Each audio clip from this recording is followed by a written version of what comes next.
11ª temporada do N1Cast. E para abrir essa a 11ª temporada, Bernardo Palmer, muito obrigado. Val, obrigado você pelo convite, presença, cara. Meu amigo, sou fã do Bernardo, a gente vai falar bastante aqui. Agora a gente tem que escolher sobre o que a gente fala, né, Bernardo? Um pouquinho de cada.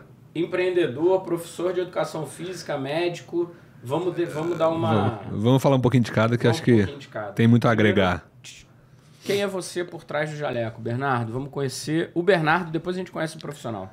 Bom, meu nome é Bernardo Palmer, eu vim de Vassouras, perto das nossas terras de Terê, né, Val? Carioca. Todo carioca, cara, gente boa é carioca.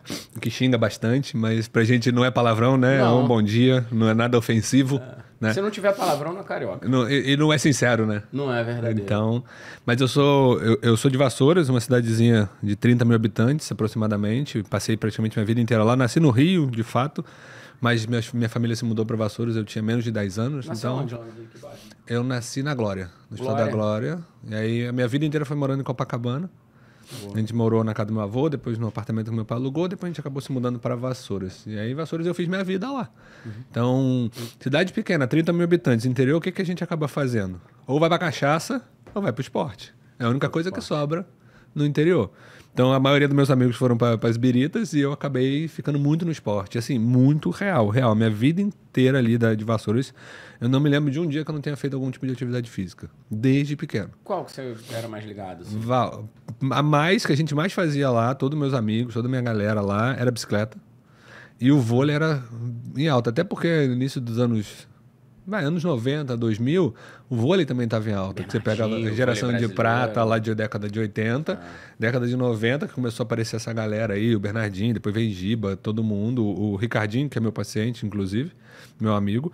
Então, assim, o vôlei cresceu muito nessa época. E cidade interior, eu comecei a jogar vôlei, acho que eu tinha 6 anos, cara. Tinha 6 anos de idade, então o vôlei era um esporte que a gente praticava muito, bicicleta era absurdo. No final de semana a gente saía de casa às 5h30, 6 horas da manhã, eu voltava às 18, pedalando. Por isso a educação física? Então, aí que é legal, Val. O que acontece? Mesmo dentro desse cenário de esportista que eu era, um atleta recreativo, não era performance, não era nada.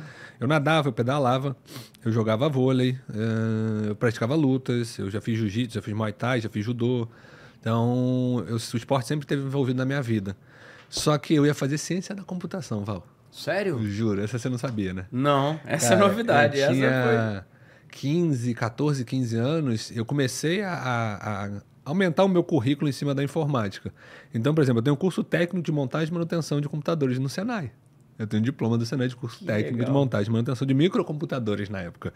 Naquelas gabinetes, um 486, um 433, um Pentium 2 da vida. Hoje em dia você carrega um negócio desse Isso aqui, aí é muito mais tecnológico do que esse computador. Né? Um negócio desse. A gente tinha que desmontar aquilo tudo, porque era montagem e manutenção dos computadores. Então você tinha que desmontar todos os computadores do Senai. Então você pensa que os computadores, naquela época que já não eram alta tecnologia, na verdade eram alta tecnologias para a época, mas eram computadores velhos porque era do Senai. Então, cara, desmontava, limpava, montava tudo de novo, aí reiniciava, fazia reset do computador, formatava, fazia tudo lá. Aí fiz isso. Eu fiz web designer de curso, eu fiz webmaster de curso. Eu, na época, cara, nossa, não era nem anos 2000, se eu não me engano, Val. Eu tinha criado um site, eu fiz um site de links para te levar para todos os sites mais utilizados na época. Então, por exemplo, eu tinha feito uma página de internet por conta própria, toda bonitinha, toda linkada com as logos dos sites. Eu quero ir no bate-papo da UOL. Lembra o bate-papo da UOL? Sim. Então, a primeira coisa, eu conectava na internet de escada, a minha página já abria, aí eu apertava lá, UOL, bate-papo da UOL, ele já abria a sala do bate-papo da UOL. Eu quero ver a notícia de futebol, ele já abria o site de futebol. Eu quero jogar aqueles... Qual era o nome do site? O meu site era meu nome, eu tinha botado Bernardo Palmer lá e deixava, não era um site aberto, entendeu? Era pra você. Eu que criei pra mim, pra eu usar. Um Linktree.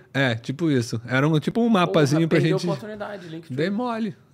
Eu era melhor que o Google, cara, na época, porque eu tinha muito mais coisa, eu tinha muito mais acesso. E aí, de fato, aí eu fiz isso e tipo, os linkzinhos me levavam pra todos os sites que eu queria. Então, notícia de esporte, abri, sei lá, eu gostava de jogar tinha um site chamado Miniclip antigamente, que eram jogos em flash, de lógica, tipo uns puzzle da vida. Cara, eu jogava aquilo lá todo final de semana, ficava o Cara, dia Flash inteiro. desapareceu, não tem mais Não Flash. tem, não tem. Eu jogava o dia inteiro jogo de lógica. Tem um lá de você sair do quarto e é tudo muito difícil de sair daquele quarto. Tem uns jogos antigaços ali que você tinha que procurar no rodapé um buraquinho segredo, que você tinha pra poder abrir. Aí você achava outro negócio, você rodava o quarto Hoje em dia inteiro. tem o Room. Tipo isso. O Room. Eu jogo o Room. Então, tipo isso. Então eu ficava muito tempo nesses joguinhos. E eu gostava da informática, eu estudava informática. E aí vou fazer ciência da computação. Pô, beleza, vou fazer ciência da computação e fui até. Juro, Val. Eu fui até. terceiro ano, o dia da inscrição do meu vestibular. Era a minha ideia, fazer ciência da computação. Aí, voltando um pouquinho, quando eu tava no segundo ano do ensino médio. Segundo ano. Eu fiz vestibular só pra testar, acabei fazendo vestibular pra medicina. E aí, olha que engraçado isso também, né? Como você é adolescente inconsequente, né? Olha, peraí. Ciência da computação e fez vestibular pra medicina. Eu fiz vestibular só pra de... testar. Então eu fiz vestibular pra ver como é que eu tava no Pra vestibular. medicina. Pra medicina. Aí eu passei nono na época, no vestibular pra medicina, e não fui fazer. Pô, eu tava dentro do colégio que era da universidade, então eles me dariam um supletivo do terceiro ano e eu entraria na medicina no segundo ano. Então eu mataria o terceiro ano e entraria na medicina. Aí eu, adolescente, ou pré-adulto, vamos dizer assim, falei, não, medicina estuda muito, tá maluco, vou fazer isso não. Exatamente a minha frase. Não fui fazer medicina. Quando a gente fala que a vida não é uma linha reta, a galera acha que é exagero. E ela ri da tua cara. Porque uma outra frase que eu falei assim, o pessoal que me conhece desde a infância sabe, eu falei, eu nunca vou morar em São Paulo, a cidade é muito grande, aquilo lá é o caos. Onde é que eu tô? Quase 10 anos. São Paulo. Duas frases que eu falei, não, medicina estuda muito e eu não vou morar em São Paulo porque aquilo lá é uma loucura. São Paulo. Puta, a gente não sabe porra nenhuma quando é Não, cara, né? Não, exato, a gente é muito inconsequente. Enfim, aí eu passei no vestibular, eu não quis fazer. Porque a minha frase é exatamente essa. Não, medicina tem que estudar muito, são 6 anos de faculdade, não quero isso não. Vou fazer ciência da computação. No dia do vestibular, eu abri a página da UFJF para fazer minha inscrição no vestibular. Comecei a preencher, aí tava lá, curso pretendido. Aí eu abri, fui descendo, ciência da computação. Parei e fiquei olhando. Sério, eu fiquei olhando. Falei, cara, será que eu tenho culhão para passar o resto da minha vida sentado na frente de um computador, resolvendo o problema do computador? Porque o computador é aquela assim, né? Você tá tudo bem, daqui a pouco a impressora, hoje eu não tô afim de trabalhar, não. E não tem lógica, né? Nenhuma. Zero. Eu falo que o homem vai para Marte, vai chegar lá, eles querem fazer abrigos impressos em impressora 3D em Marte. Falei, os homens vão chegar lá, vai fazer assim, erro de conexão. A impressora não vai querer funcionar, sim, ó. Sim. Se ferraram quem ficou lá. Então, eu pensei, juro, eu fiquei lá olhando assim, eu chamei minha mãe. Falei, mãe, acho que eu não quero ciência da computação, não. Ela, como assim? Você tem curso? E aí eu falei, mãe, cara, eu não tô a fim de passar minha vida sentado na frente do computador, resolvendo BO, não. Eu sou muito da rua, de esporte, de atividade. Aí ela, o que você quer fazer? Eu falei assim, não sei. Foi exatamente assim, não sei. É igual quem faz ADM porque não sabe o que quer fazer, essas piadinhas internas. Puta, vai dar... O pessoal vai me xingar, não vai? Vai me xingar. Mas a minha parte da educação física foi muito parecido com isso, cara. Do tipo, não sei. O que eu gosto? Atividade física. O que eu vou fazer? Educação física. E aí eu fui pra educação física. Entrei em 2006 na educação física. Uhum. E aí, Val, eu fiz educação física. Meu primeiro período de educação física foi em Juiz de Fora. Eu estudei em Juiz de Fora, porque eu morava lá, eu fiz o terceiro ano lá em Juiz de Fora, então eu passei direto para medicina, para educação física lá. Mas e fiquei Juiz de lá. Fora é perto de... Minas, é perto da gente lá. É pertinho, pega 040 ali, ó, uma hora e meia você chega em Juiz de Fora. E aí eu fiz primeiro período de educação física lá, e depois eu voltei para Vassouras e terminei na FOA em Volta Redonda, na Unifoa, a educação física. E aí, provavelmente você vai me perguntar como que veio a medicina na minha vida, né? Sim. Então, eu tô querendo sair do joguinho de Flash. A gente tem uma história grande, você viu, né? Desistir da ciência da computação no dia do vestibular, fui para educação física e médico. Eu só queria juntar esses pontos. Aí, continuando a história, eu na educação física, cara, preciso arrumar um jeito de ganhar dinheiro. Meu pensamento até hoje é isso, eu tenho que ganhar mais dinheiro. Então, assim... Porra, tá ótimo pra dar corte, né? Você já falou da administração, já disse que a educação física não dá dinheiro, pronto. Tá, o pessoal vai me xingar. Você vai dar de comentário que eu devo me xingando. Mentira, porque a educação física me ajudou muito, cara. Me ajudou muito. Ela me ajuda até hoje. Então, assim, o que eu acabei fazendo? Quando eu entrei na educação física, eu transferi pra Volta Redonda, comecei a trabalhar de recreador de hotel fazenda. Então, sabe aqueles recreadorzinhos? Eu era um deles, cara. Zero jeito, tanto que depois eu comecei a cuidar mais da parte administrativa dos recreadores do que de fato ser um recreador. Eu ficava na tirolesa, eu ficava no arborismo, eu ficava nas partes mais técnicas e mais perigosas, vamos dizer assim. Sim. Cara, eu fiquei 2 anos trabalhando só de recreador, juntando grana. Falei assim, eu preciso abrir uma academia, preciso ter uma fonte de renda. Aí a gente entra na parte de empreender de novo. Então, cara, eu tinha aula o semestre inteiro, eu entrava de férias numa sexta, eu saía da faculdade direto pro hotel, que era em Piraí, uma roça. Você demorava uns 40 minutos de estrada de chão para chegar no hotel. Barra do Piraí, né? É entre Barra do Piraí e Piraí. É que tem as duas ali. E aí você demorava uns 40 minutos para chegar no hotel de carro. Eu entrava no hotel, no dia que acabava minhas aulas da faculdade, eu só saía quando voltasse as aulas. Eu ficava no hotel, eu não ia em casa, pra você ter ideia. E eu passava todas as minhas férias assim. Dali até hoje, eu nunca mais tirei férias de 30 dias. Agora eu já consigo parar um períodozinho e tudo mais, desde 2006 eu passei 15 anos sem tirar férias. Puta, cara. Direto, porque aí eu trabalho.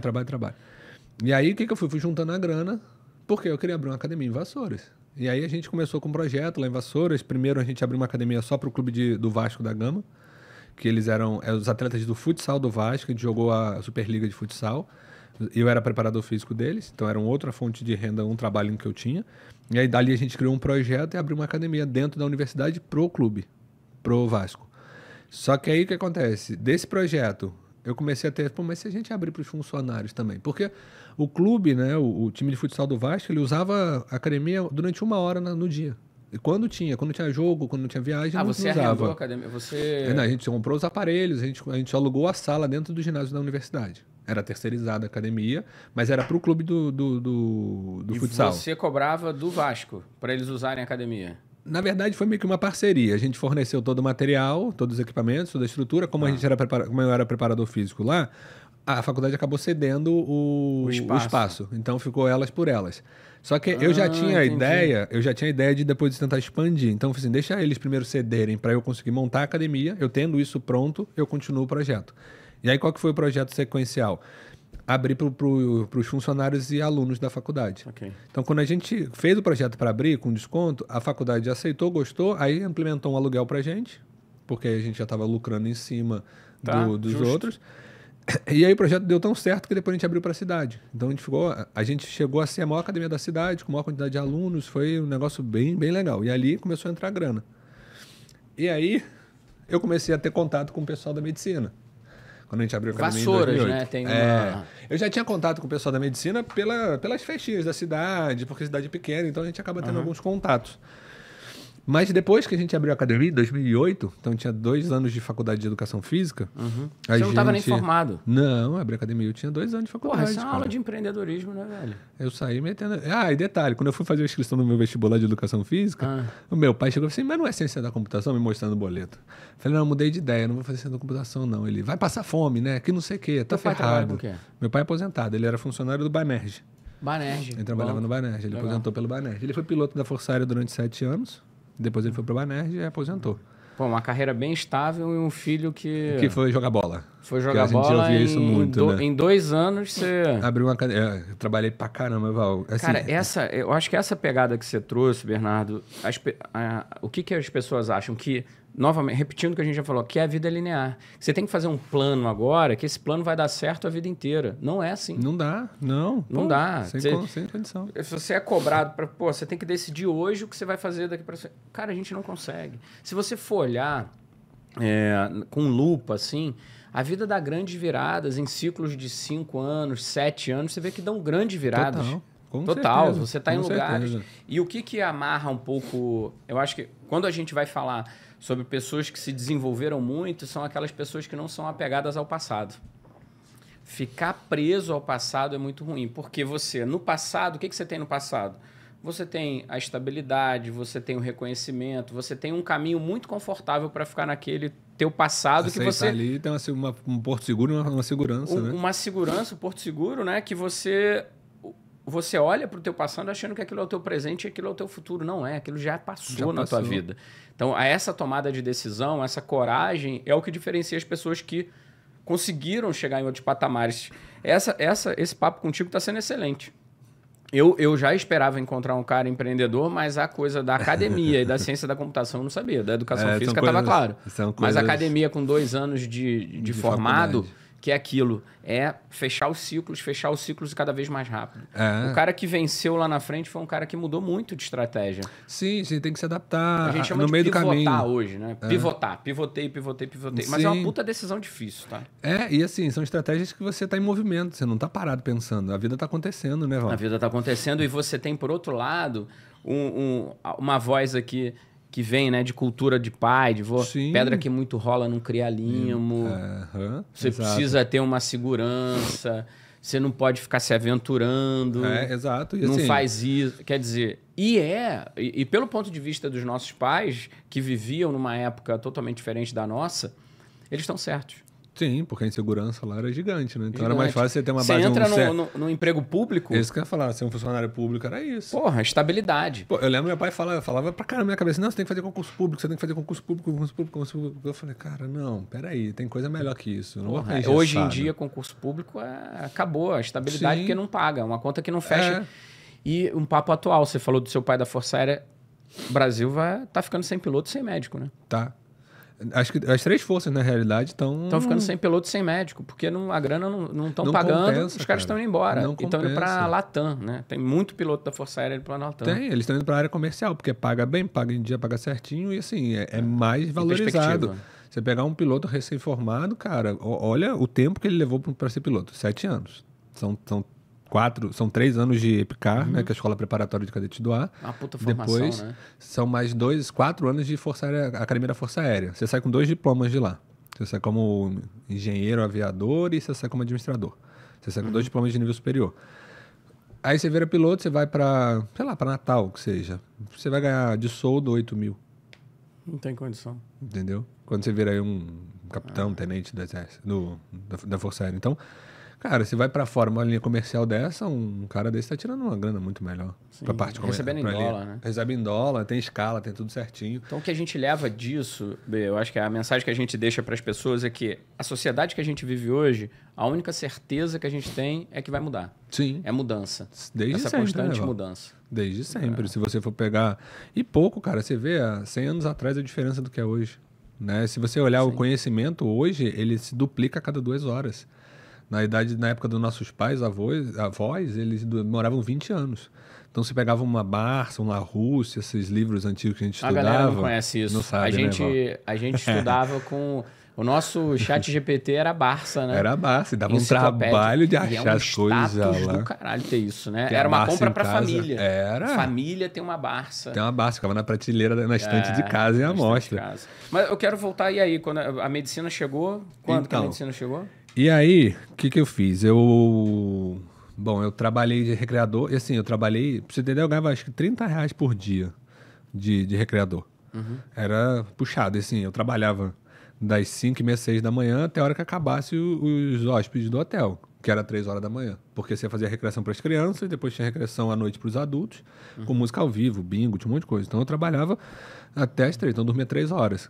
Aí começou minha vida louca de insônia forçada, vamos dizer assim. Eu dormia 3 horas por noite durante os 15 anos sem férias. Você tomava banho gelado, meditava? Não meditava, não tomava banho gelado. Eu só tentava ficar vivo e acordado. Ah, que bom. Entendeu? Que é outra coisa aí que... Não tomava banho gelado no começo. Não tomava banho gelado, não meditava. Eu treinava porque eu acho que era a minha muleta ali de válvula de escape. E você lia atrás, um livro por semana? Não lia. Só da medicina. Cara, nessa época nem era medicina nem nada, mas não dava tempo, Val. Era trabalho. Não dá pra ir pra esses guru coach da vida aí falando que você tem que meditar, tomar banho gelado e a vida não acontece assim, cara. É bater no peito e ir firme. E aí, enfim, consegui juntar uma grana durante esses 2 anos. A gente apresentou o projeto, a gente conseguiu abrir a academia. E aí, quando a gente abriu essa academia pro público, e aí o meu contato com os estudantes de medicina já era maior. Então, eu conversava muito com os caras. E na educação física, nos primeiros 2 anos ali, que eu trabalhava como recreador, a parte que me encantou da educação física foi o que todo mundo não gosta. Anatomia, bioquímica, biomecânica, fisiologia. Eu achava aquilo ali o máximo. O funcionamento do corpo humano, todo. Então, uma das minhas especializações é biomecânica no FRJ, que eu fiz quando eu estava na medicina já. Eu estava no 4º ano de medicina, eu fiz biomecânica. Então, eu gostei muito dessas áreas. E aí, quando eu comecei a estudar, a conversar com os estudantes de medicina, eu falei, caralho, a medicina é tudo que eu gosto, mais profundo. É mais interessante. Boa. Eles vão mais lá dentro do que a educação física, que é mais superficial. Assim, você sabe dos ossos, tá bom. Ele bota os acidentes ósseos mais básicos, os músculos vão explicar os mais básicos, a biomecânica vai ser mais básica. O meu professor de musculação, pra você ter ideia, ele não sabia o que era um bíceps Scott na faculdade, na época. Aí eu falei, cara, porra, não tem alguma coisa além aí que eu consigo aprofundar e vai ser mais construtivo para mim. E aí, nesse contato com os estudantes de medicina, eu estava no 5º período de educação física, eu falei, vou fazer medicina. Aí eu fui falar com meus pais, meu pai, tá maluco, vou fazer medicina? Tempo que você não estuda e tal, não sei o quê. Enfim, aí em 2010, meio de 2010 eu fiz vestibular para medicina, não passei, fiquei longe pra cacete, 249 de classificação. Porra, e tinha perdido um nono lugar. Nono lugar. Nossa. Eu falei, fudeu, carioca é assim. Falei, ferrou. Vou ter que estudar essa porra tudo de novo. Tinha 6 anos que eu não estudava nada de matéria de ensino médio.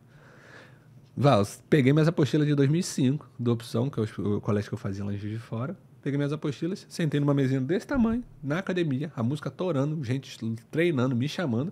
Minhas apostilas aqui, o computador aqui, eu estudando ali, fazendo cálculo enquanto a gente treinava. Eu era professor da sala, eu não era formado, mas ficava na sala, estudando. Me ajuda no supino? Eu ia lá, ajudava, voltava para os cálculos. Ia lá.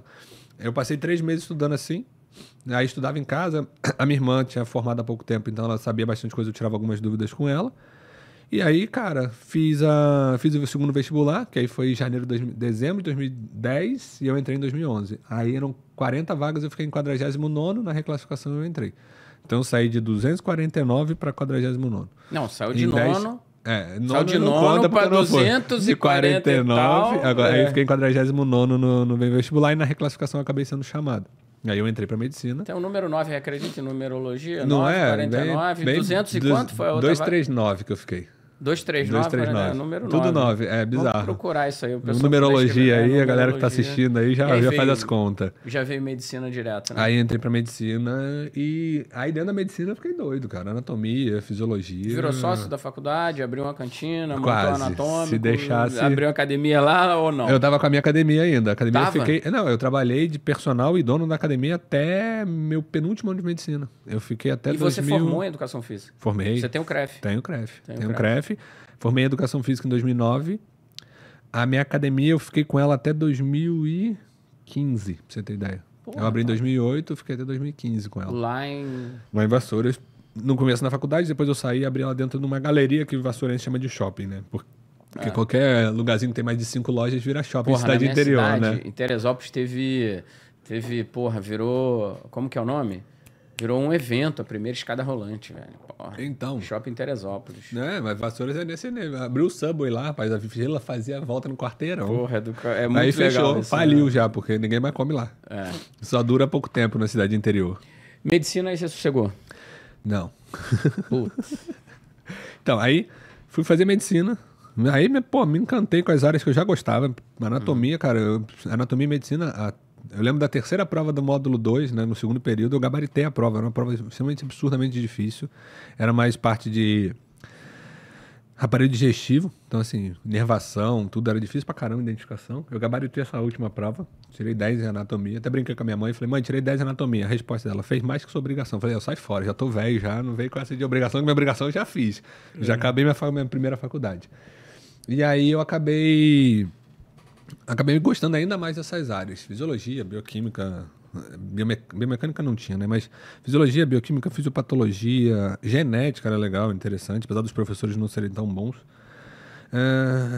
Toda essa área. E aí, cara, eu comecei a gostar ainda mais, apesar de me sentir meio perdido na medicina no primeiro momento, porque... Eu estudava muito pouco, eu tinha muita facilidade de pegar conteúdo. Então, o pessoal, meus pais me brincam falando que na educação física eu tive um caderno até o final da faculdade. Eu só tinha um caderno. A medicina foi pauleira, foi um choque de realidade. O professor dava aula e falei assim, pô, mano, moleza, peguei tudo. Eu anotei o que eu tinha que anotar.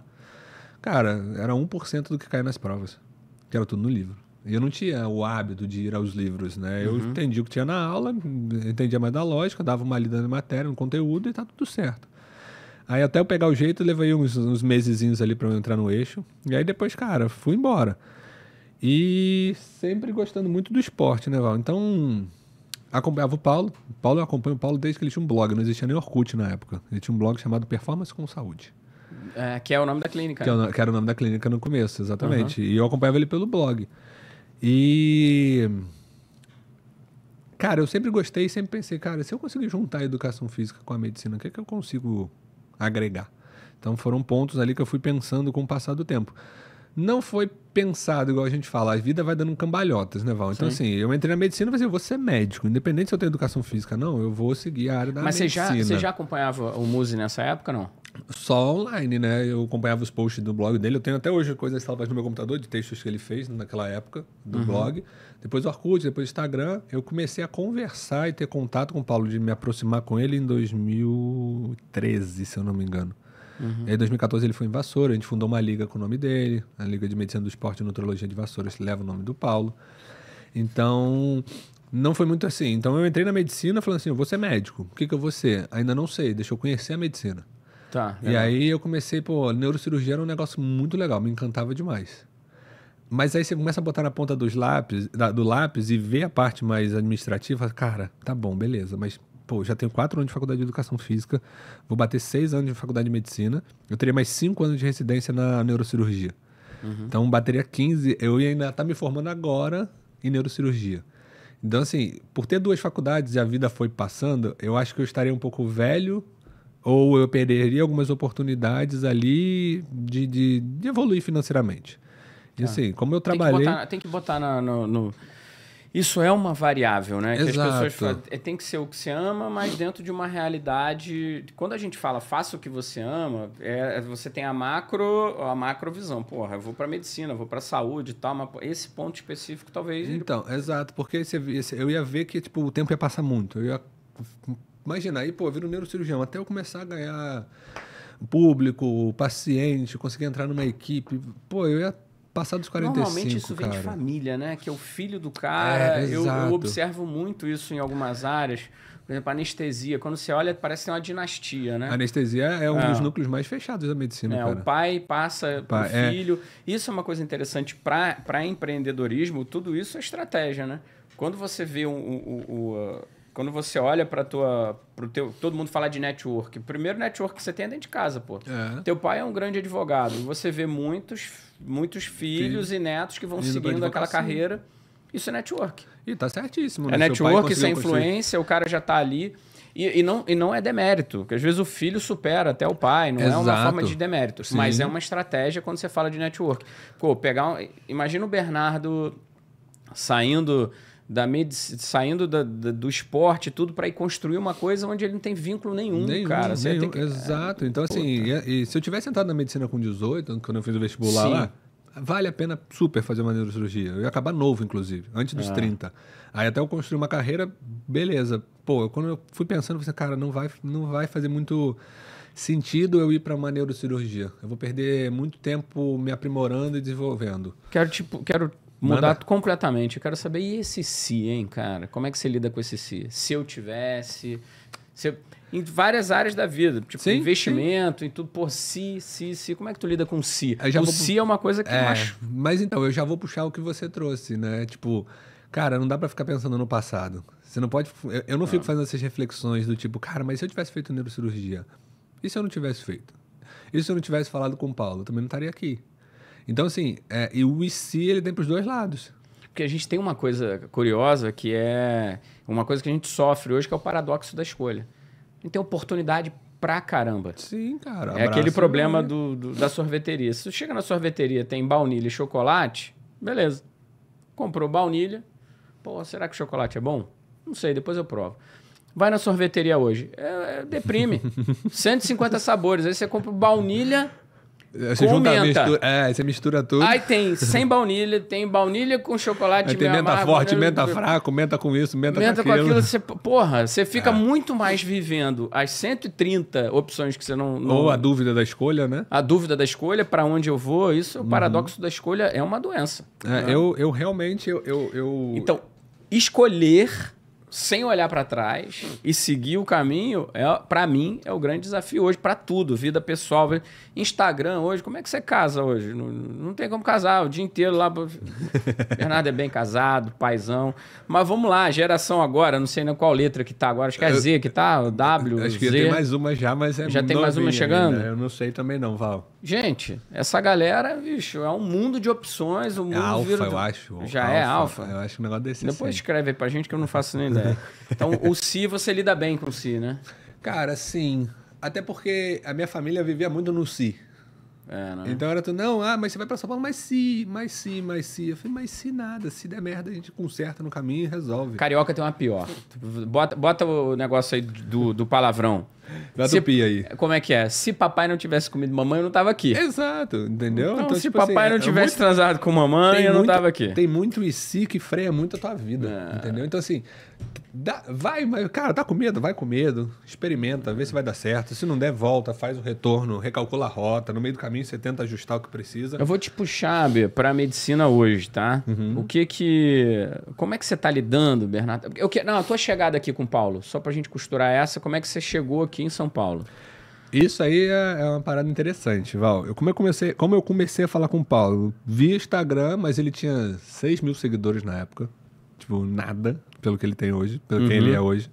Mas como eu já acompanhava ele no Orkut, como eu já acompanhava ele em outras redes sociais, e aí eu respondi um comentário dele lá que eu tinha feito num post lá, e ele me respondeu, e aí nesse comentário a gente meio que começou a trocar ideia. E aí, depois de um tempo, ele me passou o e-mail dele, na época. A gente começou a conversar via e-mail, pra você ter ideia. E ele foi dar um curso numa faculdade, não. Num shopping lá no Rio de Janeiro, no Cita América. Ele foi dar um curso na Bodytech que tinha lá. E aí, eu e um amigo meu, Renan, a gente foi lá. Aí foi a primeira vez, eu acho que a primeira foto do meu Instagram. Se você descer todas as fotos que eu tenho, a primeira foto foi esse dia que eu encontrei com o Paulo. Comecei em 2014, se não me engano. E aí a gente queria levar o Paulo para fazer uma palestra lá em Vassouras. E a gente ia fazer tudo da forma profissional, assim dizendo. Então a gente tinha o Cela Médica, um encontro de estudante de medicina, onde a gente apresentava os TCCs, onde tinha toda a parte de interessante lá, e a gente tinha apoio da FAPERJ para poder de patrocínio, então a gente tinha verba. E aí a gente ia chamar o Paulo pagando todas as coisas dele, né? E ele já tinha topado e pediu para falar com a Leandra para ver as datas e a agenda dele e tal, não sei o quê. Eu tinha conversado com ele. Aí eu e Renan conversando, Renan e o Mohamed, né, o árabe. Nós três conversando, eu falei, se a gente fizer uma liga de medicina do esporte e nutrologia, aqui em Vassouras não tem, é um mercado que tá super crescente, né? E aí esse moleque, top, não sei o quê. Eu falei assim, e se a gente chamar o Paulo para ser o patrono da liga? Aí eu mandei um e-mail para ele, tudo formalzão, chamando, convidando ele. Ele ficou felizaço, não sei o quê, topou. Ele, não, então vou aí inaugurar a liga. E ele foi para Vassouras inaugurar a liga, não cobrou nada. Logo, a gente pagou todos os custos da viagem dele. A Roberta foi junto, que a gente fez uma homenagem para ele lá, foi bem legal. E dali para frente, ele começou a ter mais contato com o Paulo. Ele conheceu a minha academia na época, 2014. Conheceu a academia que eu tinha ainda na época. A gente trocou uma ideia. Aí eu levei ele de Vassouras para o Rio para pegar o voo. Então a gente foi conversando durante as viagens e tudo mais. Aí durante a semana ele mandou mensagem, eu vou voltar pro Rio esse final de semana, quer me acompanhar lá no Quentão, que tinha uma palestra na FRJ? Falei, vou. Aí desci pro Rio, quando peguei ele no aeroporto, a gente foi pra lá e batendo papo, não sei o quê. Aí aí ele teve apendicite, não sei se você lembra desse período. O período que ele teve apendicite, aí ele tinha um curso para dar para médico, uma pós-graduação no Rio de Janeiro de novo. E aí eu já tinha mais contato com ele, daqui a pouco toca meu telefone, era a Roberta me ligando. Oi, Roberta, tudo bem? Precisa de alguma coisa e tal, não sei o que. Ela, não, o Paulo teve um apendicite, operou 2 vezes, teve que operar 2 vezes. Operou numa terça e numa quinta, porque ele teve uma complicaçãozinha ali. E ele tinha que dar aula na sexta. Aí eu falei, tá tudo bem, Beto, você precisa de alguma coisa? Ela, o Paulo falou que vai pro Rio, mesmo com um pós-operatório de apendicite. Falei, ele é maluco. Falei, eu já sei, já briguei com ele, já falei de tudo, mas ele não abre mão. Ele não abre mão. Muito comprometido, né? O Paulo, ele é 100%, 1000% comprometido com as coisas dele. E ele não abre mão. Aí eu falei, tá, como é que eu ajudo vocês? Aí ela, eu só vou deixar ele ir se você for junto. Porque aí você toma conta dele, você ajuda ele lá, se acontecer alguma coisa, você tá perto. Falei, tá bom. Aí o Paulo, acho que ele adiou a aula, em vez de começar sábado de manhã, começou sábado à tarde, foi até domingo à noite. Normalmente domingo era só meio período. Então ele inverteu para poder dar tempo de recuperar, aí eu peguei ele no aeroporto, a cada 2 horas eu levava um shake de whey para ele. Era a única coisa que ele podia comer. Tava tudo na líquida, porque por causa do pós-operatório. Ele tava verde dando curso. Verde, pós-operatório. Aí dali em diante, Já estava formado? Não, eu tava terminando o 4º ano, tava indo pro 5º ano, pra você ter ideia. São 6, né? Medicina, 6, só pra galera se atualizar. São 6, eu tava indo pro 5º ano, do 4º pro 5º ano. E ali vocês já desenharam essa parceria? Então, aí dali ele voltou pra São Paulo, nada aconteceu. Aí ele conversando com a Leandra, falando, pô, tô cansado, preciso de alguém pra me ajudar, tô muito sobrecarregado e tal, não sei o quê. Aí, Leandra, bota algum médico pra te ajudar. Aí eu falo, pô, mas eu não confio em ninguém, pô, já confiei em algumas pessoas que me passaram a perna, então não acho que vale e tal, não sei o quê, todo receoso. Aí, Leandra, por que você não fala com o Bernardo lá de Vassouras? Aí o Paulo, Aí a Leandra, pô, recém-formado, o garoto é bom, você conheceu, blá, blá, blá, blá, blá, blá. Aí a Leandra me chamou, o Paulo aprovou e tudo mais, conversou com a Roberta, e a Leandra me chamou via e-mail para fazer estágio aqui, acompanhar os atendimentos com o Paulo. Você chegou aqui em São Paulo quando? 2000? Eu comecei a acompanhar o Paulo em 2015, esse foi 2015, aí eu vim fazer alguns cursos, eu fui acompanhar algumas coisinhas, mas em 2016 foi mais efetivo. Então, em 2016 eu conseguia vir para cá, toda semana eu vinha para cá. Ah, legal. Aí eu lembro que na primeira vez que eu vim pro consultório do Paulo, lá no Brooklyn ainda na época, ele falou, vem pra cá às 7 da manhã e você vai acompanhar umas consultas comigo. Mas o Paulo, com medo, receoso ainda, por causa de falta de confiança, eu fiquei 12 horas sentado no sofá da clínica. Passei 12 horas com o computador no colo no sofá da clínica. De 7 da manhã às 7 da noite. Aí deu 7 da noite, um amigo dele chegou lá pra passar em consulta. Ele, entra aqui. Na última consulta do dia. Os dois ficaram batendo papo, rindo. Eu fiquei lá dentro felizão, achando o máximo. Tipo, não teve consulta. Foram 2 amigos conversando, batendo papo. Aí no dia seguinte ele me chamou para mais uma, mas ainda com medo. Depois pediu para sair nas outras e tal. Aí eu comecei a acompanhar com o Heraldo. Aí aos poucos, o que eu falei assim? Pô, eu vou ficar no sofá, deixa eu ser produtivo. E eu tinha acesso a algumas coisas já da clínica. Falei, o que eu posso fazer? Bom, parte médica do Paulo eu manjo 0. Não sei como é que é o nível de trabalho dele, não sei como é que ele trabalha, nem nada. Mas, pô, na educação física eu me garanto. Consigo fazer algumas coisas aqui. Aí o que eu fiz? Pô, deixa eu ver. Aí peguei todos os treinos que o Paulo fazia, e o Heraldo também. Falei, deixa eu deixar o treino pelo menos mais bonitinho. Não vou mexer nos treinos deles, mas eu vou deixar mais apresentável. Então peguei todo o Excel, refiz todas as legendas de todas as técnicas de treino, botei cor para todas elas, porque era uma planilha de Excel em branco, escrito drop set, hash pause, mas tudo na mesma cor. Então era difícil de você se localizar. Eu pintei todas as coresinhas, eu editei todas as letras, botei tudo na mesma fonte, botei tudo quadradinho, botei tudo ajustado. Aí o nome meu do Heraldo como educador físico, o e-mail, a data do treino, fica toda aquela planilhazinha bonitinha. Aí mandei pro Paulo assim, Paulo, ajustei isso aqui, vê o que você acha. Ele, pô, legal. Aí eu comecei a me mostrar produtivo para, pelo menos, justificar o que eu estava aqui. Isso é a técnica mais importante que a gente tem hoje de network para você se relacionar. As pessoas... Eu vejo, por exemplo, evento de network. Forçação, né? Forçação de barra. Tem um cara que reúne a galera, cobra 5, 10 mil da galera, bota todo mundo numa sala, todo mundo cheio de interesse. O que eu vou ganhar, o que eu vou ganhar, o que eu vou ganhar, o que eu vou ganhar. Quem é o cara que eu vou falar? Quem é? De quem que eu vou sugar? De quem que eu vou sugar? De quem que eu vou sugar? Aquele cara ali, ele é empresário, dono de não sei o quê, vou nele. Vou nele. Pra quê? Pra oferecer uma... Isso não é network. Cara, isso não é network. E isso que você fez, aonde tá escrito? Que é pra um médico, você já tava... Nessa época você já tava formado. Não, ainda não. Tava se formando. Tava pra formar. Um estudante de medicina, sai da PQP, vim pra São Paulo pra mexer em planilha de Excel. Em que curso você ia aprender isso? Em lugar nenhum, né, meu? Lugar nenhum. Só na vida real. Eu fiz uma postagem essa semana aí que eu digo assim, 1% é verdade, 99% é narrativa. O sucesso está no 1%, em conhecer a verdade. É isso que a galera aqui na rede social perdeu a noção do que é verdade. O que é real, o que é real, o que você dentro tá vendo desse na rede teatro social. todo. É. Entendeu? O que é real é ficar 12 horas sentado no sofá, fazer uma planilha de Excel e vi. Eu já queria te trazer para agora, velho. Eu quero te trazer para agora. Como é que tá você hoje dentro da... Você é o braço direito do Paulo hoje, Sim. dentro da clínica. Sim. O Paulo tem uma coisa muito importante. Você sempre vê na fala dele um elogio muito sincero sobre você. Ele não fica muito tempo sem falar sobre medicina, sobre consultório. Você vê lá contando. Bernardo. Aparece o Bernardo na fala. Tem até um destaque no meu Instagram dele falando de mim na bicicletinha dele lá. Vem. Bernardo. Sempre tem. Não é aquela... Você percebe que é verdadeiro. Que vocês estão juntos há quantos anos? Desde 2016 que eu tô aqui na clínica. Vai fazer 9 anos. 10 anos ano que vem. Exatamente. 9 anos aqui e assim, no começo eu tava com ele pra tudo quanto é lado, né? Ele falou, vem pra São Paulo. Val, sem brincadeira. Eu peguei meu carro e vim. Eu tinha um Ford Ka na época. Ford Ka, botei uma mala na mala, peguei uma malinha com roupa e vim. Vai ficar onde? Não sei. Eu vim embora, cara. Eu literalmente vim embora. Em 2016 em si, eu ia e voltava. Porque eu ainda tava no último ano de faculdade. Então eu conversei com o meu professor lá, o Jeffinho, que é um cardiologista, gente boa pra caramba, um puta médico. Eu conversei com ele porque eu tinha que fazer plantão na UPA de 3 dias, na segunda, terça e quinta. Então segunda 8 horas, terça 8 horas e quinta 8 horas. Pra totalizar 24 horas da semana que a gente tinha que plantão na emergência. Aí o Paulo, fica comigo segunda, terça e quarta. Aí eu, beleza. Então deixa eu calcular o que eu vou fazer. Fui com o Jeffinho e falei assim, Jeffinho, seguinte, tô sendo chamado pra fazer um estágio com o Paulo lá e assim, é o que eu quero pra minha vida.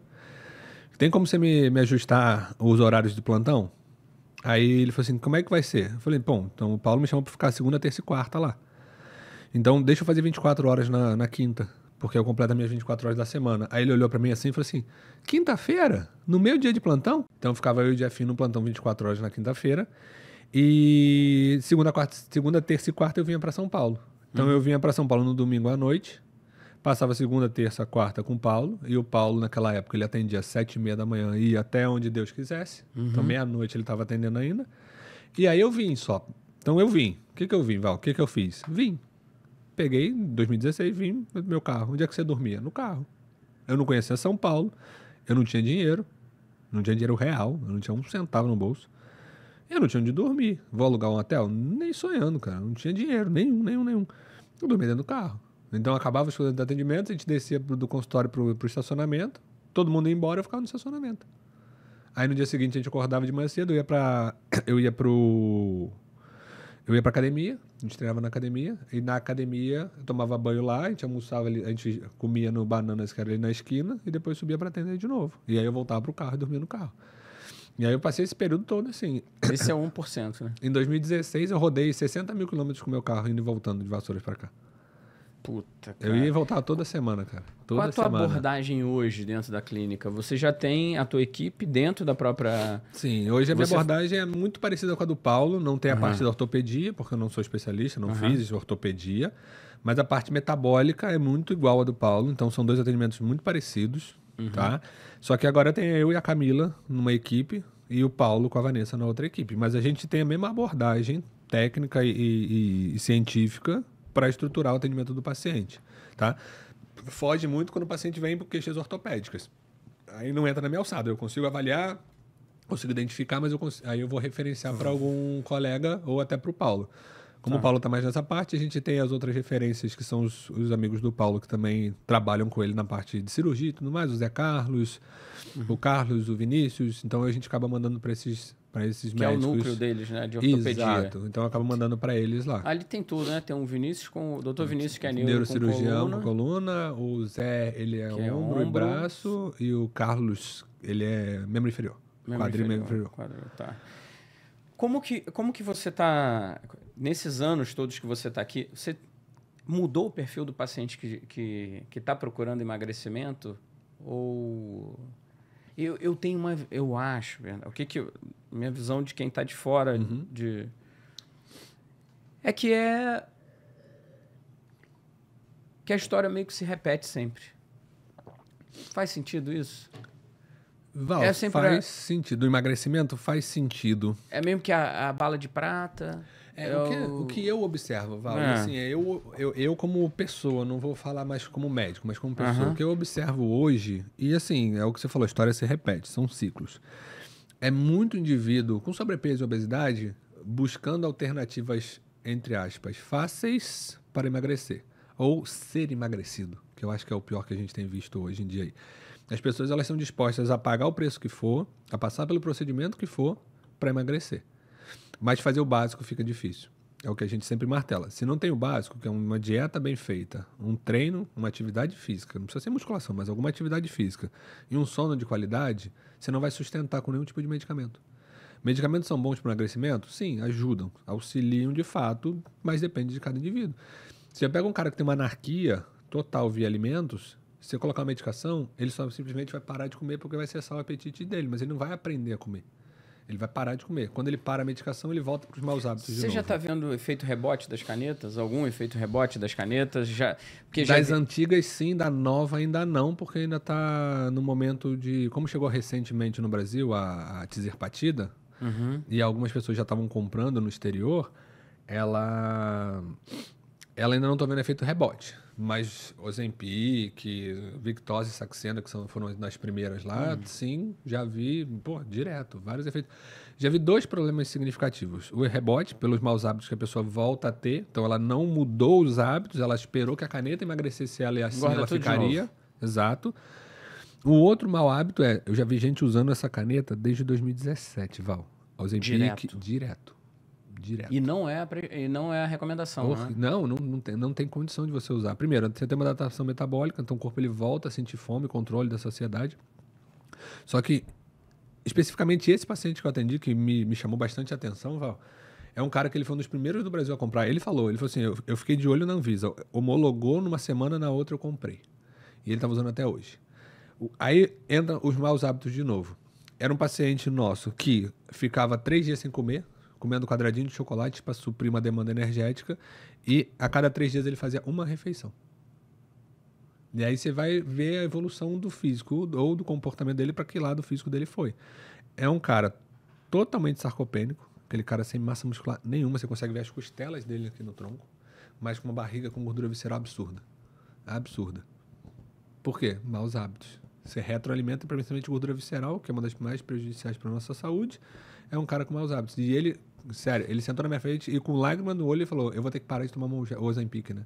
Eu falei, óbvio. Já não está te surtindo o efeito. Mas eu não consigo ficar sem. Então a gente entra na dependência porque o cara tem maus hábitos e se vê apoiado a um medicamento para emagrecimento. Você já pegou Antigamente o pessoal falava que são as fórmulas dos doutores Caveirinha, né? Que era... tinha sibutramina, tinha alguns derivados de anfetamina. Já vi gente usando a lisdexanfetamina, que é o Venvance, para emagrecer, porque é um derivado de anfetamina, então controla o apetite, mas não é feito Era controlar o apetite, aumentar o metabolismo e tinha os termogênicos, né? Tinha os termogênicos que eles utilizavam, ou termogênico ou anfetamina, derivados de anfetamina, uns para controle de apetite, que também a anfetamina faz isso, né? E algumas outras fórmulas associadas ali, por exemplo, um xenical para diminuir a absorção de gordura via alimento. Então, eles iam associando medicações. Você ainda observa essa prática ou não? Algumas vindo de outros colegas, sim. Vindo de outros colegas. Mas aí entra mais para os médicos mais clássicos, ou os mais antigos, que têm esse estilo de terapêutica ainda. Os caras que usam, por exemplo, bupropiona, naltrexona, que são medicamentos ansiolíticos, e a BUP porque aumenta... Ansiolítico barra pesada, né? Que é o mesmo que você usa para desmame de droga, não é isso? Naltrexona, exato. A BUP, ela tem uma inibição da recaptação de adrenalina, então a sua fenda sináptica enche mais de adrenalina, então tem uma diminuição da sua fome, porque você tem mais a descarga adrenérgica na fenda sináptica, então controla a fome. Vai muito pelas anfetaminas que as pessoas usam, é muito parecido. E as novas canetas? Cara, as novas canetas são promissoras. A gente não consegue avaliar em relação ao longo prazo, né, Val? Porque é muito recente ainda. Mas as novas que saíram, principalmente agora a Tizerpatida, que a gente está tendo acesso via farmácia, traz um bom resultado. Mas é o detalhe que eu falo isso para todo paciente, Val. São medicamentos auxiliadores. Eles não são a solução. Tá? A solução até parece ser a solução porque, de fato, ele faz você perder peso. Aí você pode perder peso aplicando a medicação e sentado no sofá. Só que não vai sustentar. Ou você vai ter que usar o resto da sua vida, o que é completamente contraproducente. Então, as canetas emagrecedoras, elas são como se fosse, eu digo para os pacientes, como se fosse uma muleta. ela está te apoiando para você começar a mudar os seus hábitos. A caneta emagrecedora vai emagrecer o corpo. Ela não emagrece Não muda a a mente, mente. não emagrece a vida. Você Não, tem que e não emagrecer muda a os sua hábitos, vida, exato. né? Que é o seu ambiente. O que o Thiago Diniz, que é cirurgião do aparelho digestivo que trabalha aqui com a gente na clínica, ele fala, ele faz a cirurgia bariátrica de alguns pacientes mórbidos nossos. E ele fala, eu opero um órgão bom para tratar um órgão ruim. Essa frase eu falo isso direto agora. Eu peguei dele e falo isso direto. Repete então, ele fala... Ele fala, eu opero um órgão bom para tratar um órgão ruim. O órgão ruim é o cérebro. É o cérebro. O cérebro. Boa. Por causa do comportamento. E o estômago do cara tá íntegro, tá normal. Mas ele tem que fazer o quê? Dar esse sacrifício para poder tentar regular o cérebro. Ele tem que, entre muitas aspas, mutilar um órgão saudável... Para compensar um órgão que não tá saudável. Exato. E que no longo prazo tem rebote também, né? Não, é exatamente isso. O que a gente está observando? Eu ouvi de outro cirurgião bariátrico há muitos anos num congresso em Minas Gerais. Ele falou sobre trocar de doença. O que eu faço é trocar a doença do paciente. É a cirurgia desabsortiva e também metabólica, né? Ele fala, eu troco a doença dele. Ele fica um paciente desnutrido, mas não é um paciente obeso. Eu vou trocar de doença. E troca uma por outra. O que a gente tem visto hoje, e a estatística da bariátrica, por ser um método invasivo e que traz alguns prejuízos à saúde do indivíduo, é que a estatística que a gente tem hoje é que para cada 10 indivíduos que operam na bariátrica, um fica magro. Val. Um. Eram 2, saiu uma nova estatística no ano passado, que é 1. A cada 10, um fica magro. Puta. Assim, péssima estatística. O que eu vejo, e aí é a minha opinião, viu, Val? Não é nada técnico nem científico. O que eu vejo é a substituição da cirurgia bariátrica pelas canetas. Eu acho que a bariátrica ela vai ficar para alguns casos mais extremos. Paciente 200 quilos, paciente com risco, sei lá, uma síndrome metabólica associada a uma obesidade severa. Eu acho que esse cara, a bariátrica, seria uma solução mais imediata para o risco de vida que ele está correndo. Agora, pacientes com uma obesidade grau 2, grau 1, eu acho que as canetas vão acabar substituindo a bariátrica. Tá. Porque você tem que tratar o que a gente falou, a gente está tratando o comportamento, a gente está tratando o hábito. Então, a bariátrica é uma das iniciativas para o paciente mudar o estilo de vida e começar a emagrecer. Porque ele está lá num dia, hoje, aí ele tomou anestesia, dormiu, quando ele acordou está em metade do estômago sem funcionar. Então, na cabeça dele, ontem ele comeu uma pizza, hoje ele toma um copinho de café, de água, e passa mal. Então, se ele não conseguir, depois desse reset que ele teve da bariátrica, mudar os hábitos para frente, ele vai passar ali 2 meses tendo que mudar a alimentação, ele vai voltar pro antes da bariátrica. Então, tudo isso vai funcionar da mesma forma, Val. Se o cara usa a caneta como um auxiliador para emagrecimento, ele não mudar os hábitos, ele vai engordar de novo. Você acha que a gente tem um cenário de, vamos lá, estilo de vida, modelo de sociedade, sei lá, modelo de cidade, modelo que seja compatível com saúde plena? Não, Val. Pelo contrário, a gente hoje encaminha cada vez mais para o sedentarismo e a gente sabe que a espécie humana é fisicamente ativa. Ou a espécie humana é um ser em movimento. Nossos ancestrais, e não precisa ir muito longe, não. Vamos pegar... Falei ancestral, fui longe. Então vamos pegar nossos avós, nossos bisavós. Pega a foto daquela época. Você viu alguém gordo? Não. Alguém obeso? Não, ninguém acima do Pelo simples fato deles comerem comida de verdade. Comida de verdade, arroz, feijão, bife, macarrão. Eles comiam comida. Só que eles também eram mais ativos. O trabalho era mais braçal, Revolução Industrial. O trabalho era mais braçal. Eles caminhavam para poder ir ao trabalho. Então, em casa, você não tinha controle remoto, você não tinha nada. Então, tudo você fazia movimentando-se. Hoje em dia, você fala com a Alexa... movimento. Hoje em dia, você fala com a Alexa, ela faz tudo. O ser humano é uma espécie que precisa de movimento. Então, a gente pode caminhar também, Bernardo, para dizer que um corpo magro hoje, saúde hoje, é um símbolo de status? Se a gente for para dentro da rede social, com certeza a gente vê muito isso, né? Saúde é um símbolo de status. O que a gente não pode deixar de comentar, Val, é que a obesidade é uma doença em si, independente se seu exame está bom ou não. Tem um CID, E66, se eu não me engano, ou E44. Um dos dois é a obesidade. Não precisa decorar isso, né, Bernardo? Você eu sei um monte, prova. Cara. Pior que eu sei um monte. Minha cabeça guarda um monte de coisa. Decorado? CID, hipotiroidismo, diabetes, menopausa, transtorno de fluxo menstrual. Eu sei todos esses tipos de cabeça. Decorado. Todos esses tipos de cabeça. É que o E66, se eu não me engano, é obesidade, o E44 é anemia. Anemia ferropriva, se eu não me engano. Tá. Enfim. Então, assim, a obesidade é uma doença. Está no CID, Código Internacional de Doenças. Então, é uma doença. Então, você não pode falar, mas meus exames estão bons, eu sou um obeso saudável. Você é obeso, você já tem uma doença de base. Tá? Você pode ter exames bons, o que é um ponto positivo para você. Então, você não está numa síndrome metabólica, você não tem risco de diabetes, mas sabendo que você está obeso, a probabilidade de você evoluir para uma doença crônica não transmissível é gigantesca. Gigantesca, mais do que um cara eutrófico. Então, o físico em si, não abdômen de tanquinho, não um cara shapeado, não uma mulher fisiculturista, mas um cara com perfil com IMC baixo, ou com perfil de percentual de gordura baixo ou normal, é sim um status de saúde, se a gente for parar para pensar. É um status que mostra que você está se cuidando em si. Ah, mas eu sou obeso e me cuido, como bem, legal, mas você precisa reduzir isso porque isso é patológico. Então, beleza, se você está se cuidando, se você é obeso e está percebendo que os seus exames estão bons, está tudo certo, ok, está ótimo. Mas a redução do percentual de gordura é importante, é necessária, porque a obesidade, assim como uma diabetes, assim como uma hipertensão, ela vai te matando lentamente. Você não percebe, é uma doença silenciosa. É uma doença, é uma dor articular que daqui a pouco aparece, aí daqui a pouco é uma pressão arterial que começa a acontecer, é um colesterol que começa a se alterar. Aí você fala, nossa, tá ruim agora. Não, já vem o corpo lutando há muito tempo pelo excesso de tecido adiposo. Quais os erros mais comuns que você encontra no paciente que está tratando emagrecimento? Alguns erros mais comuns, Val. Vamos lá. Ninguém é perfeito. Eu, você, qualquer paciente que está em casa tentando fazer uma dieta, ele vai errar. Assim como você come um sanduíche, assim como você toma um drink, assim como qualquer coisa. Todos nós somos sujeitos a erros.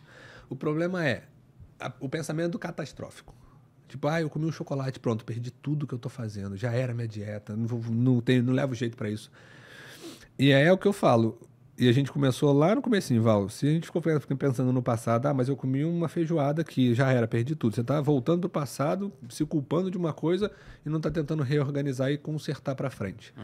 Então, quando eu falo de dieta, ninguém é perfeito, a gente vai errar a dieta. Todo mundo vai errar a dieta. Vai faltar um dia de treino, vai errar a dieta, vai ficar sem comer, vai comer em excesso, vai fazer isso errado. O que é o importante? É a constância. Quanto mais regular a gente for, quanto mais assertivo a gente for, melhores são os resultados. E aí eu até brinco com os pacientes. Você ter um abdômen legal, um físico legal, é um brinde. O que eu quero de você é bons hábitos. Então eu quero que você treine legal, que você durma bem, que você coma bem. Isso é o importante. Se você vai ter um físico legal, é uma consequência dos bons hábitos que você vai ter. Se você foca muito em melhorar o seu físico só, único e exclusivamente estético, isso se perde no caminho. Porque você tem que se dedicar tanto e o resultado é tão lento que você fala, putz, não está dando certo, não está funcionando, acho que isso não é para mim. Você começa a abandonar só pelo propósito estético. Agora você tem um propósito do tipo, eu quero melhorar minha pressão arterial, eu quero melhorar minha resistência à insulina, eu quero reduzir minha gordura visceral, eu quero melhorar meu sono porque minha memória não está boa. Então isso tem um propósito melhor e você nota melhor do que tipo, meu abdômen está melhorando, mas ainda dá para melhorar, ainda dá para melhorar. E essa insatisfação física eu acho que é unânime, cara. Eu acho que todo mundo não está 100% satisfeito com o físico. Eu acho isso legal porque te mantém motivado, mas não dá para ser só ela uma base motivacional. Você tem que ter critérios bons. Eu vou fazer atividade física porque eu quero, daqui a uns anos, quando meu filho ficar maior, eu conseguir acompanhar ele nas brincadeiras dele. Isso é um puta propósito, entendeu? Vou voltar pro jiu-jitsu, que foi meu caso. Porque meu filho, quando ficar 2 anos, eu quero colocar ele no jiu-jitsu, mas eu quero ser o cara que vai incentivar ele, não mandando, mas mostrando. Então ele vai, meu pai vai pro jiu-jitsu, eu vou também. A gente tem alguma diferença, Bernardo? Você consegue notar, fato, uma diferença no que as pessoas colocam, tipo medicina tradicional, medicina moderna e um monte de nome de medicina? Como que você se situa e como que... Eu vejo a população um pouco perdida. Por que eu vejo a população perdida? Ouvindo as narrativas que eles trazem, eu falo, gente, vocês estão... Não dá nem... A coisa está tão longe do que é real. O cara já está acreditando tanto que o Mickey é de verdade que não dá. Cara, Aí você meio que você diz, parece que tem algumas coisas que a galera ganha no cansaço, sabe? Não dá para desconstruir. Não dá, Você vai e você faz umas costuras com uns pedaços de verdade, né? Que aí fica uma obra de arte. É igual você pegar um quadro todo preto ou todo branco, qualquer cor, e você coloca ali 3 diamantes. Aí você chama aquilo de obra de arte. Você fala, não, amigo... Pega um balde de tinta, joga na parede e é uma obra de arte. 3 diamantes... Esses 3 coisas aqui que o cara falou são verdade. Agora, o restante todo é lixo. né? Eu não sei se é obra de arte ali, mas vamos lá. É igual você pegar um diamante e colocar dentro de um lixão, assim. Você fala, porra, isso aí... Né? Não, não é. É o diamante, ok. Tem um pedacinho de verdade ali. Bem, eu prolonguei a pergunta. Existem todas essas medicinas? Como que é isso? Dá para você se... Vamos lá. Não existe instituto de medicina. Elas não são reconhecidas. Algumas que criam nomes e tudo mais. Não são reconhecidas e não tem nenhuma base científica que comprove ou que dê respaldo para a execução desse tipo de prática médica. De fato, algumas coisas não são ortomolecular. Essas medicinas, elas não são medicina integrativa. Isso é uma coisa muito superficial. Você joga muito para, igual você falou, você joga muito aberto, muitas inverdades juntas com um pouquinho de verdade. E o que você observa? Tipo, as pessoas, elas vão no muito superficial. Sabe, sei lá, um cigano lendo sua mão? Ela começa a jogar algumas coisas que são muito comuns. Tá passando por um problema na sua vida? Quem não tá passando por um problema na vida é raro. Você tá, sei lá, tá ansioso, não tá dormindo bem? Ela joga. E aí vai pegando, entendeu? Então, tipo assim, fica uma medicina muito... Tá sentindo cansado, Val? Você tá sentindo, tá preocupado? Você não tá dormindo bem? Seu libido não tá legal? É uma coisa muito genérica. Eu tenho a sua solução. Você vai fazer esse soro, você vai fazer isso aqui, você vai fazer isso aqui, pronto, resolveu o seu problema. Mas é uma coisa protocolar, é engessado. Então eu vejo que a medicina ela vem meio que se segregando, né? A medicina mais clássica para uma medicina mais atualizada, porém com algumas coisas que precisam ainda ser esclarecidas. Eu não acho que seria uma medicina de fato real, essa parte que vem surgindo hoje 100%. Então, a medicina clássica foi a medicina que evoluiu nós como seres humanos. O tratamento está ali, estudos extremamente gigantescos, muita coisa. Vou pegar um exemplo para ficar mais fácil. Vamos pegar as canetas emagrecedoras, Ozempic. Aí tem lá uma porrada de gente estudando, cientistas, engenheiros, técnicos, médicos, tudo envolvido num puta estudo gigantesco, porque a caneta ela surgiu hoje, mas ela já é estudada há no mínimo 5 anos. Para você ter uma aprovação de qualquer tipo de medicamento no Brasil, pela Anvisa, você precisa de 5 anos de estudo em cima disso. Os primeiros 2 ou 3 primeiros anos são estudos in vitro, então você faz laboratorial e depois em vivo, mais 2 anos ali. Aí começa com animais em alguns casos e depois vai no ser humano. Então são 5 anos. Então essa caneta ela já existe há 5 anos. E os caras estão estudando há 5 anos todos os efeitos que essas canetas vão causar. E aí eles criaram primeiro as 2 canetinhas que era dose diária, que tinha muito efeito colateral, muito desconforto para os pacientes, uma saciedade excessiva. Ruim, desconfortável para quem usava, certo? Aí os caras falam assim, como é que a gente pode minimizar isso? E se a gente criar uma de dose semanal, que reduz os efeitos colaterais com um tempo de liberação mais lento? Veio o Ozempic. Aí vem o gênio, que formou na Unisquina, e fala assim, não, usa o Ozempic diário, vai melhorar seu emagrecimento. Então, tipo, ele quebra todo um sistema de estudo absurdo, porque ele resolveu falar que o Ozempic ou doses diárias é o que funciona. Tem umas coisas contraditórias, né? Você vê alguns discursos falando mal da indústria farmacêutica. Aí eu me pergunto, o que esse cara deve prescrever, então, se ele fala mal da indústria farmacêutica? Não é? Ele prescreve coisas da indústria farmacêutica. Coisas da indústria farmacêutica. Exato. Não, mas eu prescrevo manipulado. Mas não dá em árvore. Exato. É fármaco. É fármaco. Mas é um fitoterápico. Mas você precisa da indústria farmacêutica para fazer a purificação, para fazer a extração. Exato. Você não consegue extrair um óleo, você não consegue extrair... Você precisa de processo industrial e processo químico. Precisa, Você precisa da indústria química ali. Não muda. Eu fico imaginando assim, para o cara que está ali sentado no board de uma indústria farmacêutica, não muda. Se todo mundo começar a criticar tal coisa, fala, beleza, desvia aqui, vamos começar a produzir a cápsula, então, que os caras estão botando chazinho dentro. Vamos comprar a fazenda que vende o chazinho, vamos... Eu acho isso... Essa fala da indústria farmacêutica só quer lucrar em cima da gente, eu acho meio que... Todo mundo só quer...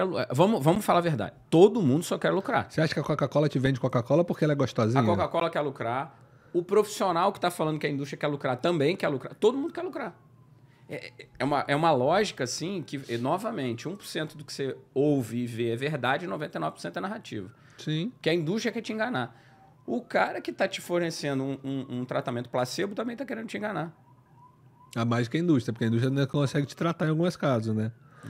Então, mas esse exemplo que eu tô te falando da segregação, dessa divisão médica de medicina hoje... Você tem muito paciente que chega dentro desse cenário te pedindo tratamento? Não me pedindo tratamento, mas ajustando o tratamento daqui. Então, por exemplo, o que eu e o Paulo, a gente atende hoje, são complicações de condutas e terapêuticas de alguns colegas que não eram adequadas, vamos dizer assim. Então, por exemplo, implante hormonal, soroterapia, ciclo de hormônios, isso tudo não é as mil maravilhas que as pessoas vendem. Eu costumo dizer que parece um vendedor de carro. Eles vão te contar tudo de melhor que você vai comprar. Você quer comprar um carro, mas o carro é de segunda mão. Aí o cara vai falar assim, olha, Val, esse carro aqui é de segunda mão, mas era de uma senhorinha, ficava andando Sempre na garagem. Ficava sempre, na garagem, ela mulher. só usava para usar no mercado. Não tem batida, não tem nada, o carro tá. Aí você pede o laudo cautelar, tá lá, batida para tudo quanto é lado, odômetro adulterado e tudo mais. Não quer dizer que isso venha acontecer, mas a gente sabe que todo uso de hormônio ou uso de medicação, qualquer uma que seja, tem efeito colateral associado. Qualquer remédio, até água, se você beber em excesso, você fica hemodiluído, você pode morrer com uma insuficiência renal aguda. Dipirona que você usa em excesso, você pode ter um efeito colateral. Então, os hormônios, eles não são isentos de efeito colateral, Val. Só que a galera vende entre aspas, né? A galera prescreve para os pacientes como se fosse a melhor maravilha do mundo, como se fosse aquilo ali o melhor cenário. E é o que mais hoje a gente atende, é isso. E aí entra com esses problemas de complicações. Só que mexe com cabeça, mexe com libido, mexe com vontade, mexe com desempenho. Para você corrigir isso e voltar com o paciente a funcionar de forma natural, dá muito trabalho. Muito, muito trabalho. Porque principalmente a parte mental. A parte mental que mais afeta. O colega que prescreve, ele não vai avisar isso. Val, você quer usar uma testosterona? Quer fazer um ciclo de hormônios, igual o pessoal fala? Uhum. Eu vou te prescrever, Val, mas é isso. Ó, você vai melhorar assim, tá? Mas tem isso de efeito colateral. Que pode ser que nunca volte a ficar igual. Tudo bem? Aí eu jogo para você. Tudo bem isso? Aí você fica, acho que não vale a pena. A maioria dos meus pacientes falam isso. Acho que não vale a pena. Porque você está trocando um estético, que é o que eu falei que a gente acaba não sustentando, por inúmeros efeitos adversos ali que podem ser irreversíveis pelo uso de esteroides. Para mim, eu com 47 anos, sempre tem um ou outro que fala, pô, já tá... Não de fazer reposição hormonal. Não, tem que fazer. TRT. Eu falei, não, deixa quieto, deixa eu chegar lá no meu... eu dando os moleques com 20 anos falando que tá fazendo TRT. Deixa eu chegar no meu 70B. Estamos chegando em 1 hora, vamos caminhar aqui pra gente fechar. Né? Não, porra, foi uma puta história legal que a gente trouxe medicina, trouxe muito da tua trajetória. Eu acho que o mais importante pro N1Cast, que é um podcast sobre saúde, sobre negócio em saúde, é mostrar, eu acho que ficou muito claro na tua fala aqui, essa que não é uma linha reta. Sim. E, porra, melhor exemplo até hoje aqui foi o teu. Foi ótimo, assim. Ciência da computação, nos 45 do segundo tempo, foi para educação física. Mas de apertar voltou, o X lá. Tirou 9, foi para 239, depois 49 para virar médico. Cara, obrigado demais. Eu tenho, para fechar, eu sempre peço um recado final, mas assim, tem uma regra aqui no podcast que o recado não pode ser para família nem para amigo próximo, senão dá briga. Senão eu chego em casa tomando um recado para a esposa, não mandou para a mãe. Entendi. A mãe já briga, aí já briga com a nora, fala, você chegou agora, eu tô com ele há 40 anos, que foi o que eu pari, aí o recado não foi para mim, foi para ela. Então é proibido para família. Para família e amigos. Amigos próximos. O recado final, a tua mensagem aí pro... Val, eu vou aproveitar o assunto sobre emagrecimento, atividade física, qualidade e bem-estar. E trazer uma mensagem que eu acho que é bem interessante, que eu acho que eu até trouxe num outro podcast, que o importante é você curtir o processo, é ver sua evolução gradual. É o que a gente falou, o passado você não tem como reverter, e ficar revivendo ele, você entra numa sensação de impotência, do tipo, pô, mas se eu tivesse feito isso antes? Já passou. Então, assim, curte o processo, você vai cometer erros no caminho, você vai ter que fazer ajustes no caminho, mas é focar e seguir em frente, continuar com seus objetivos e metas. Então, o que eu tenho de recado é, a vida não é fácil, altos e baixos, tudo passa, tanto que tá bom quanto que tá ruim. Eu tenho escrito, inclusive eu tenho essa tatuagem no meu corpo, tudo passa. Então, tudo vai passar. Se você está numa fase ruim, essa fase ruim vai passar, a não ser que você desista. O que é desistir? Não vou correr atrás mais do que eu mereço, do que eu quero para minha vida. Uhum. Então, assim, desistir eu sempre falo que não é opção. Você pode errar e acertar milhares de vezes. Busque sempre a melhor versão que você possa e curta o processo. O caminho é mais importante do que o objetivo final.